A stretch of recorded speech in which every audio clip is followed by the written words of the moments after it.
Hi guys, this is Emily Cubelli, and for today's card I'll be using a Recollections stamp set, which I believe it's called Valentine's Day, and the Simon Says stamp set called Wild Beauty.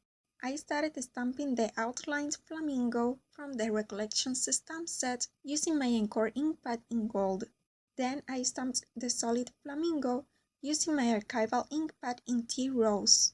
I removed the ink from the peak, the legs, and the wing from my flamingo, and I aligned my stamp with the flamingo I already stamped to give a corally color to my outlined flamingo.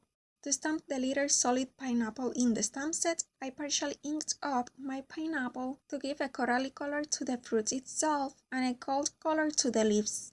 For the flowers in the Simon Says stamp set, I used the same archival ink pad in tea rose, and also I used the Simon Says stamp hybrid ink pad in cotton candy.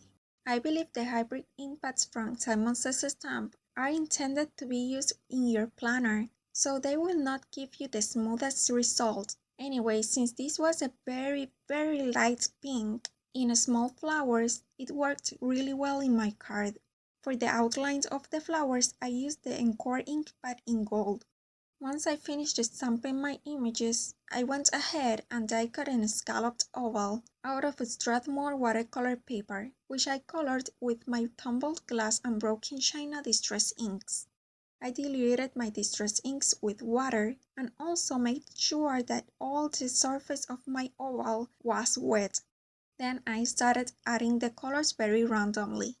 Once I finished adding the first layer of color, I went ahead and dried it with my heat gun. Once my panel was dry, I added even more color with the same color of ink pads. This time I didn't wet the whole oval.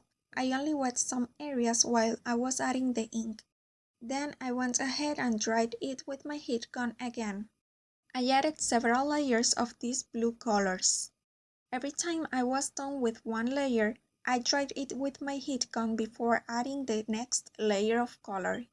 I repeat that process until I was happy with the result. At the end, I finished it adding some splatters of clean water. Since my panel turned out much darker than I actually wanted it, I decided to die cut another scalloped oval, this time out of vellum paper. Added some score tape all around my vellum oval and sticked it on top of my watercolored oval. The color in the background of the shaker wouldn't compete with the lighter color in my images. Then I added a layer of foam tape all around the oval. I added some flat sequins from Crusting Dessert Divas in Snow and Ice, which is a beautiful mix of white and clear sequins. I love the shine in this sequence and I cannot wait to use it in some wintry cards, where I think they would look beautiful as well. I also added some confetti from Little Things from Lucy cards in Fairy Dust.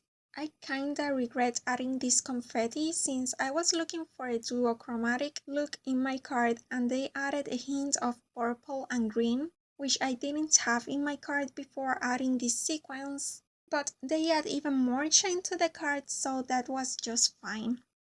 I want to give a shout out to Jessica from Crafty Jessica on Instagram, since she sent me this beautiful Recollections stamp set and the sequins I used in this card, along to some other things that you might have seen if you follow me on Instagram as well.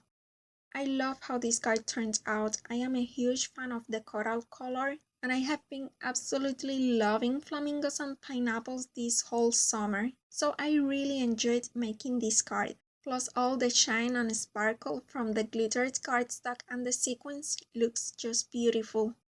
Please give this video a thumbs up if you liked it too, and subscribe to my channel if you're not subscribed yet. Here are 2 more cards for you to watch, and a plan with me video where I used the same flamingos and pineapples. Thank you so much for watching guys, and I'll see you next time. Bye!